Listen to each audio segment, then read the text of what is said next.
Greetings everyone. Today's video is about some artwork that presents the various types of joss paper and Taoist gods and other materials that Taoists use in their daily worship. This poster was created by the Bye Bye Research Group in consultation with Bang Kahyang Trading in Singapore. Now, this poster, it's quite a lot of information on it, so I had to break it down into 5 different categories that gives the general idea on how it is supposed to be used and the basic benefits that it bestows to the user. Now, there are 9 different types of joss paper listed here that you could use to the Taoist gods for praying for your own welfare. And then there are 15 different types of joss paper for replenishing and transforming your luck. And there's one joss paper especially designed to ask the heavens for protection. There's quite a lot of information. So the first category is prayer materials to use to the Taoist deities for yourself. Now this section has various joss papers and robes and joss paper art that you use to pray to the Taoist gods like Tiangong, better known as the Jade Emperor, and Tupikong, Guandi, Dizugong, and Kuan Yin. Now, the origins on the history of Tupikong is just too long to describe in this video, so I'll keep it simple. Some people believe that Tupikong is the god who is responsible for providing the wealth that built Singapore.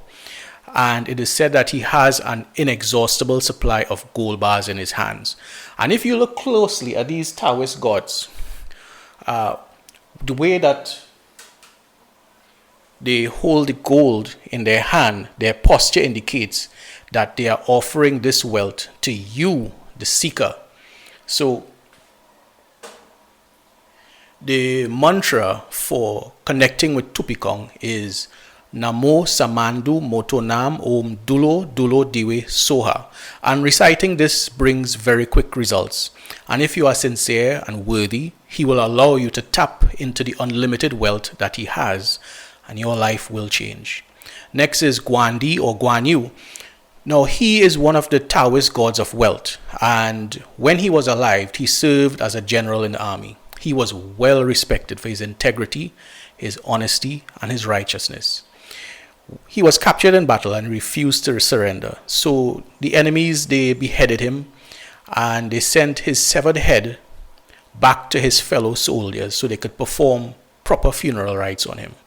Long after his death, Guan Yu manifested to a master who was meditating, and he requested to be taught the triple gem and the 5 precepts, after which he vowed to become a guardian of temples and to uphold Dharma.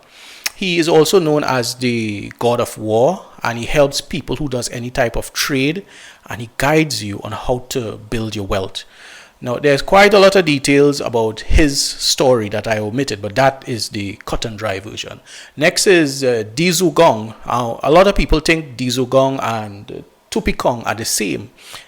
But in my research, what I've learned is that Tupikong was appointed by heavenly beings and he reports to them. But Dizugong, he's like a landlord that was appointed to help you with your property. He helps you to attract wealth and dispel bad energies that can evolve into bad luck.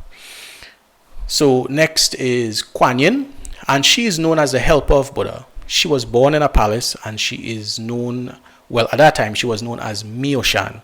And as she got older, her father wanted her to get married, and he got a very wealthy man for her. But she wanted to become a Buddhist nun and help people. So she told her father the only way she would get married is if the marriage can ease the misfortunes in the world, suffering caused by aging, sickness, and suffering caused by death. So there are many versions of her story, but in one version, her father allowed her to join the temple, and he instructed the people there to make very hard for her and to reduce her daily food allowance. So she did all the impossible tasks or the difficult tasks that were assigned to her. And there was a point that even stray animals started to help her with the tasks that she was allotted. And her father got frustrated. He burned down the temple. And it is said that Mioshan, she extinguished the fire with her bare hands and she suffered no burns. Then it is said that her father ordered her to be executed, and her soul was taken to hell, and flowers started to grow around her, and hell transformed into a paradise. So there's another story when it says that her father disowned her and exiled her, and she joined a temple in a remote location, and the animals used to come to her for help. And one day her father got very sick, and it was a very weird medicine that was required for his healing. So she cut off her arms and she plucked out her eye, one of her eyes, to make this special medicine to cure him. And after he was cured, then he realized the sacrifice that his daughter made for him, and he wept. And she then transformed into the 1,000-armed goddess today that we know as Kuan Yin. On her way to take her place in the heavens, she heard the cries of the people on earth. And when she looked back and saw all the suffering, she vowed not to leave earth until all the suffering has ended. She is a goddess of mercy and is considered to be a physical embodiment of compassion. She is an all-seeing, all-hearing being who people pray to in times of uncertainty, despair, and fear. The mantra to connect with her is Namo Guan Shin Pusa. And with a little research, you can easily discover the many benefits derived from chanting her mantra. And now if we were to go down further on the poster, that would be somewhere down there, the Chinese have identified two gods that they call Dua Diape. And they are better known as the Black and White Brothers. And they can help guide your ancestors in the afterlife. So the story goes that there are these two brothers. They were very loyal to each other. And one of them was waiting on a bridge for his brother to return. And a river swept him away and he died by drowning. That's why he is black in color.